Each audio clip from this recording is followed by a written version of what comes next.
Watchman's duty. A night of horror at Blackwood.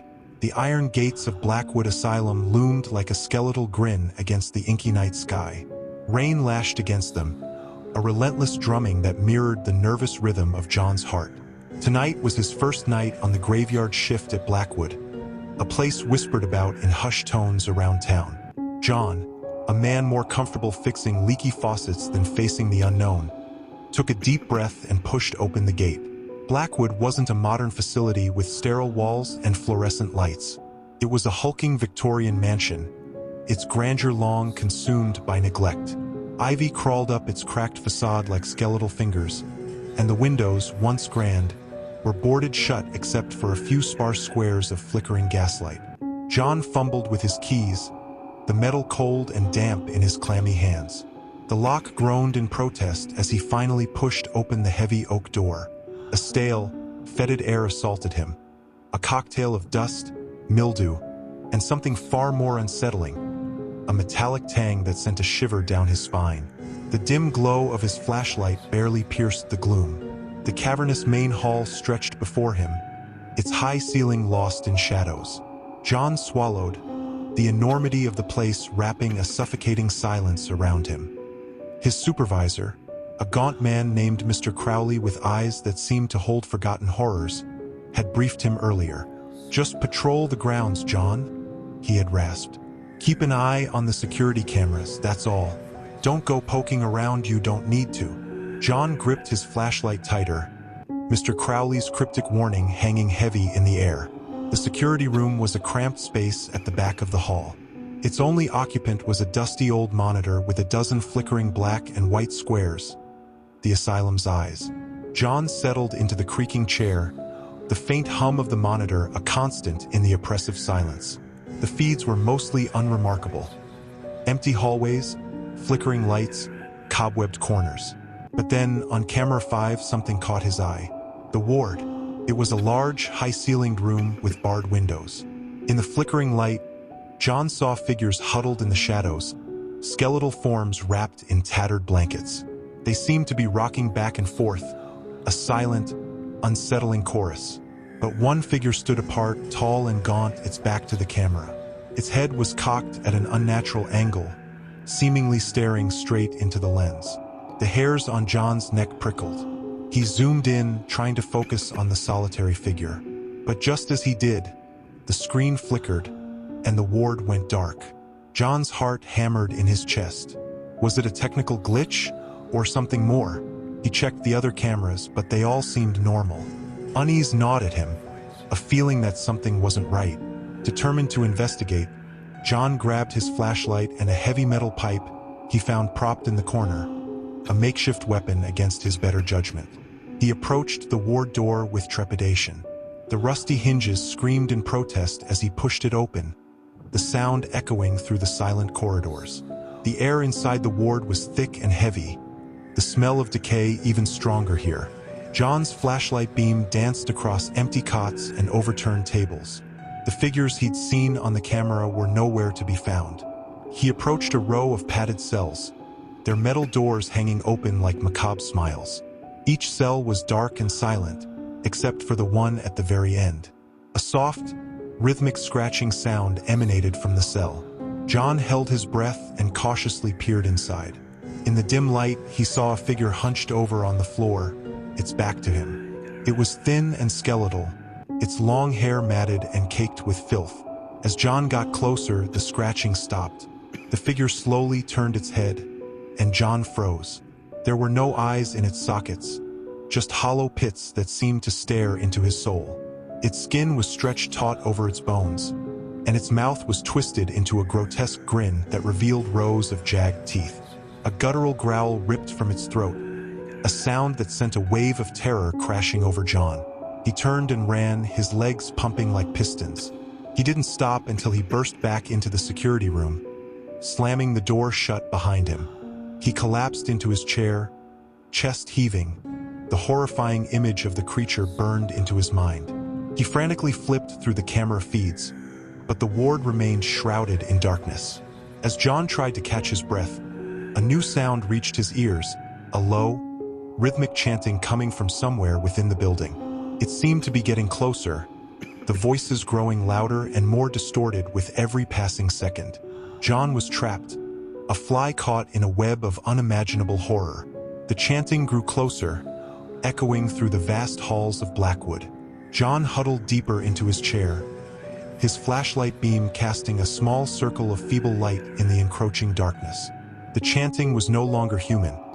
It was a cacophony of guttural growls and rasping whispers that sent shivers down his spine. Suddenly, a flicker on camera 6 caught his eye. It was the corridor outside his security room.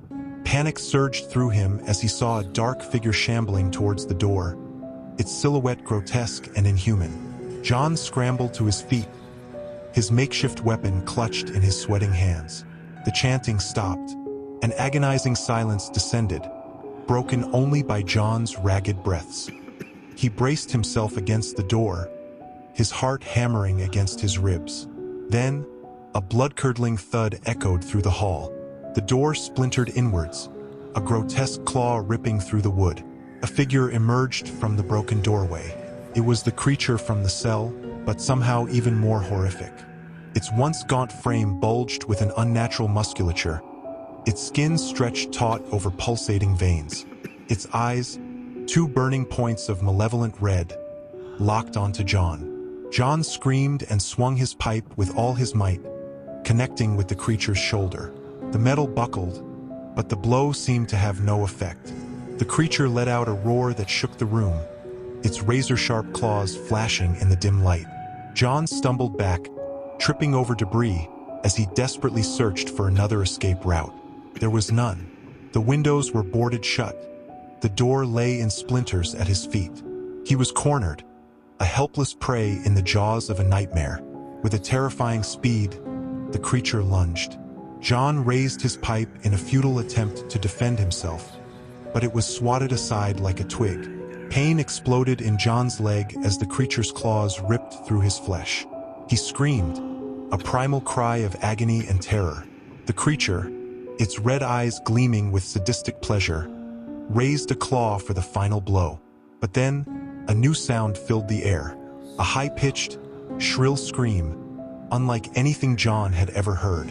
It pierced the silence like a knife, momentarily distracting the creature. It turned its head towards the source of the sound, a flicker of confusion in its burning eyes. John, seizing the opportunity, lunged towards the creature's side and shoved. The beast, caught off guard by the sudden movement, stumbled back and slammed into the wall with a sickening thud. It roared in anger, but before it could recover, John had scrambled through the broken doorway and into the dark hallway beyond. He didn't know where he was going, only that he needed to get away. He ran blindly through the labyrinthine corridors of Blackwood, his lungs burning, his legs screaming in protest. The creature's enraged roars echoed behind him, spurring him on. He burst through a heavy door, the sound crashing behind him. He found himself in a dusty library, rows of ancient books lining the walls. Moonlight filtered through a skylight high above, casting an eerie glow on the room. John collapsed behind a massive oak desk, his chest heaving and his vision blurring. He wasn't sure how long he lay there, but the sound of the creature's roars seemed to fade eventually, replaced by a silence so profound it felt like a scream itself. John cautiously peeked out from behind the desk, peering into the dark hallway. There was no sign of the creature, but something else had taken its place. A figure stood at the far end of the corridor, bathed in the pale moonlight. It was tall and slender, draped in a tattered white gown that shimmered like a phantom's shroud. Long white hair cascaded down its back, and its face was obscured by shadows. Despite the chill in the air, John felt a wave of warmth emanate from the figure. A sense of peace, a strange sense of safety settled over him. He rose slowly to his feet, a flicker of hope igniting in his chest. "Who are you?" he rasped, his voice raw from screaming. The figure tilted its head, and in a voice that sounded like a mournful sigh, whispered, "This place holds many horrors, John, but it also holds those who seek solace."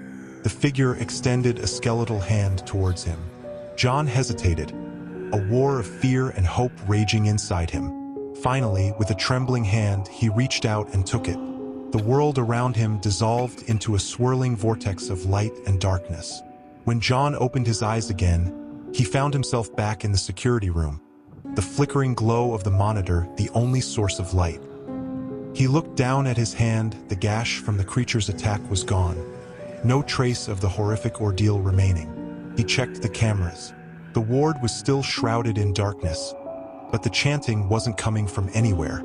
He sat there, his mind a whirlwind of confusion and terror. Was it all a nightmare? Had the stress of the night finally snapped his sanity? Suddenly, a flicker on camera 9 caught his eye. It was the library. His heart lurched in his chest. He zoomed in, focusing on the spot where the figure had stood.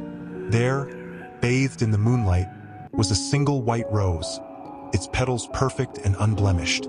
A cold shiver ran down John's spine. The rose wasn't there before. It was a sign, a confirmation that the encounter wasn't a dream. But what did it mean? Who was the figure, and what solace did they offer? As John pondered these questions, the sky outside started to lighten, the faint glow of dawn painting the horizon. Relief washed over him. He had survived the night, but the horrors of Blackwood had left an indelible mark on his soul.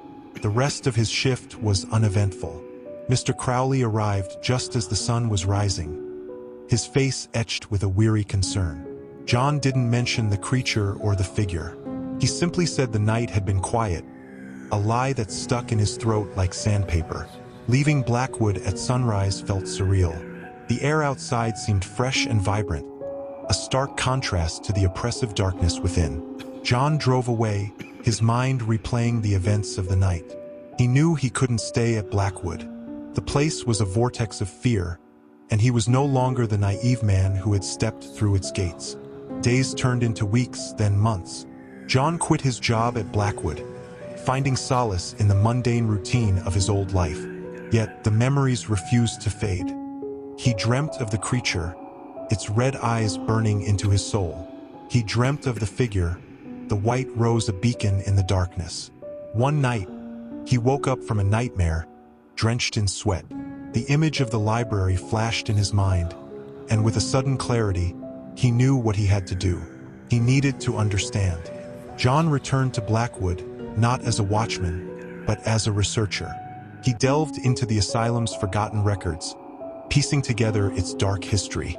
He discovered that the figure was the spirit of a former doctor, a kind soul who had dedicated his life to healing the patients instead of tormenting them like the rest. The white rose was a symbol of his compassion, a reminder that even amidst the darkness, there was a flicker of humanity. The creature, however, was a manifestation of the asylum's cruelty and despair, a terrifying entity born from the suffering of countless souls. John learned that the figure could not stop the creature, but offered solace and guidance to those trapped within its clutches. This knowledge brought a strange sense of peace.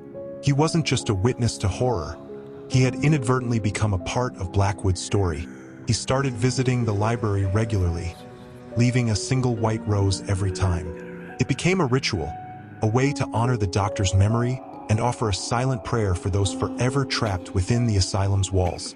Blackwood continued to operate, a dark monument to the past.